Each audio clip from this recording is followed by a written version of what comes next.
Central team of officials to visit Nipah-hit areas. A central team of officials is expected to visit Maruthonkara and Ayancheri areas in Kozhikode district of Kerala on Friday, where 2 persons died due to Nipah infection recently. 5 people have so far tested positive for the virus, of whom 2 are dead. The others are undergoing treatment. Restrictions are continuing in at least 9 grama panchayats in Kozhikode district, where a holiday has been declared for educational institutions till Saturday. The central team reached Kozhikode on Thursday morning and held parleys with state officials. According to sources, they will coordinate with the state departments of Health and Animal Husbandry in taking up containment measures. Joe Biden's son Hunter indicted on gun charges. U.S. President Joe Biden's son Hunter was indicted on Thursday for illegally buying a gun 5 years ago at a time when he admits he was using drugs heavily. Mr. Hunter Biden was charged with 2 counts of making false statements, for claiming on forms that he was not using drugs illegally at the time he bought a Colt revolver in Delaware.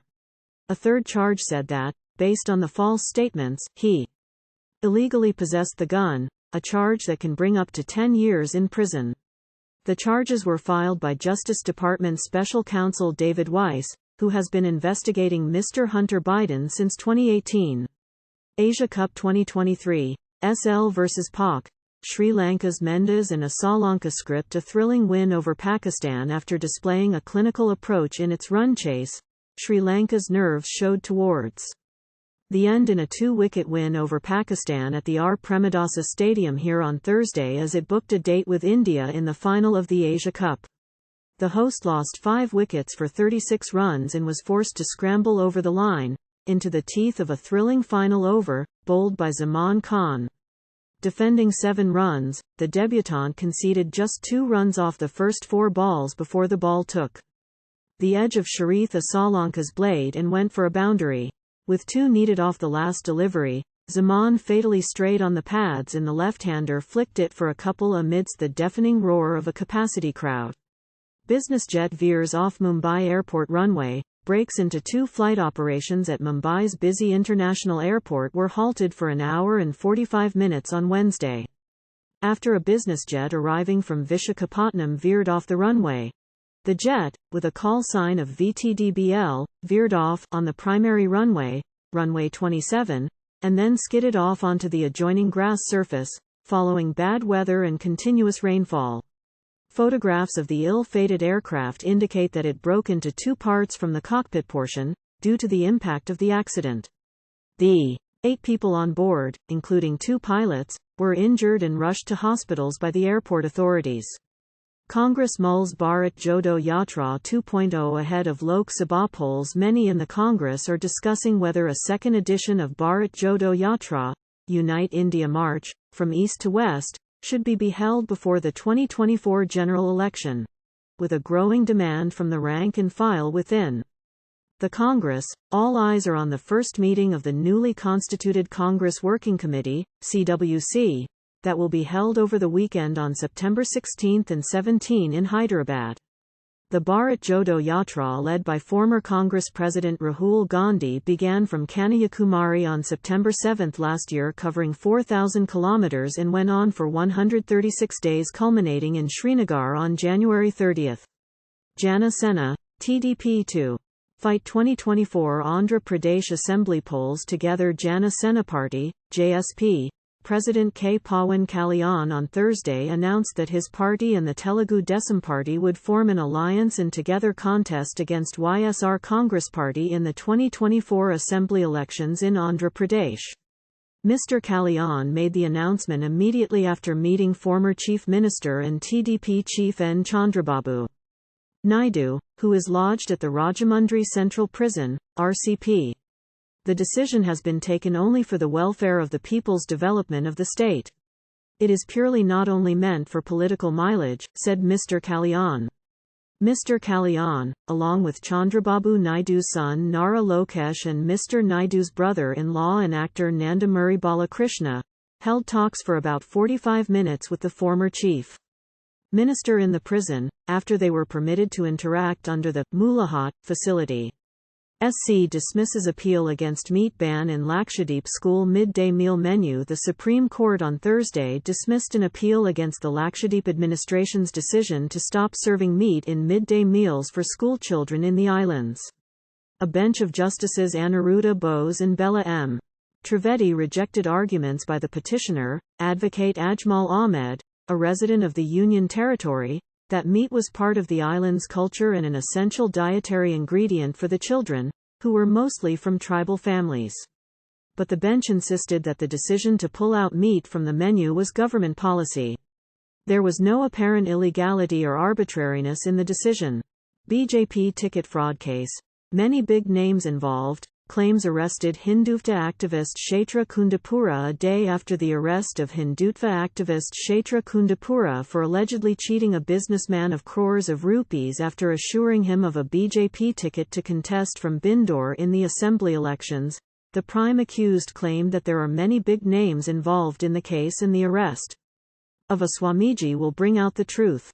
Replying to the media question while being escorted to the CCB interrogation center from the state home for women where he was housed for overnight stay, the accused said that her arrest is part of a conspiracy related to Indira Canteen pending bill issue, and the arrest of a Swamiji will bring many big names out in the open.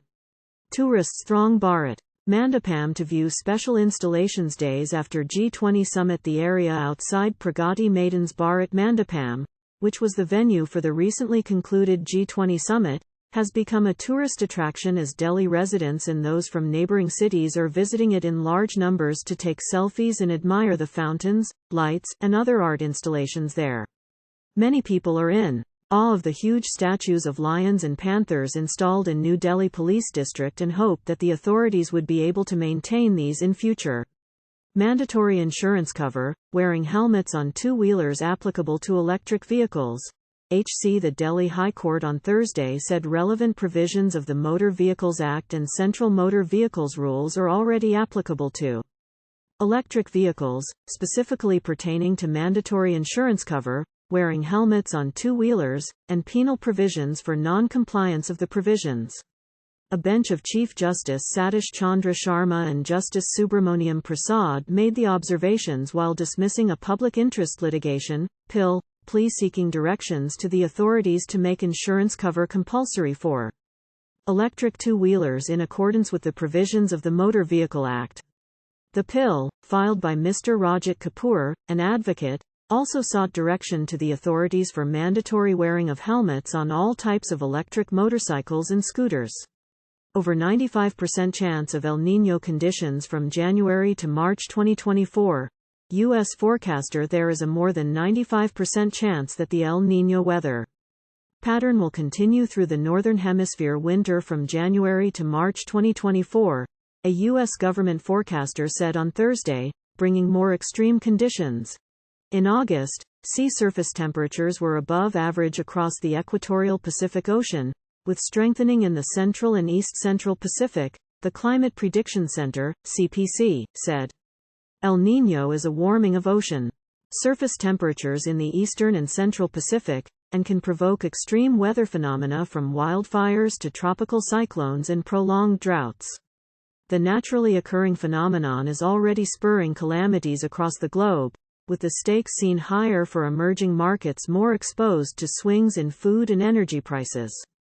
Veteran actor Govinda may be questioned in connection with Ponzi scheme. The Economic Offence Wing, EOW, of Odisha Police may summon veteran actor Govinda for his alleged involvement in promotion of Solar Techno Alliance, STA, a Ponzi scheme, through which many gullible investors had allegedly lost their investment.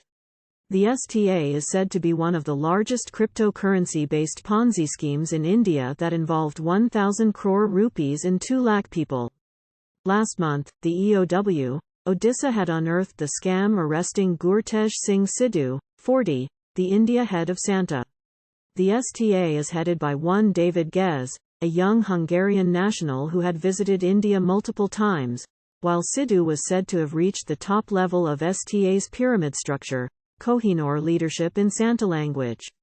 Study shows COVID-19 variant XBB is highly infectious, favors booster. Dose to Protect People, a cohort study, which has indicated that one of Omicron's subvariant, XBB, is highly evasive from available vaccines as 81.1% of the studied infected persons were vaccinated, has highlighted the urgent need for polyvalent vaccines.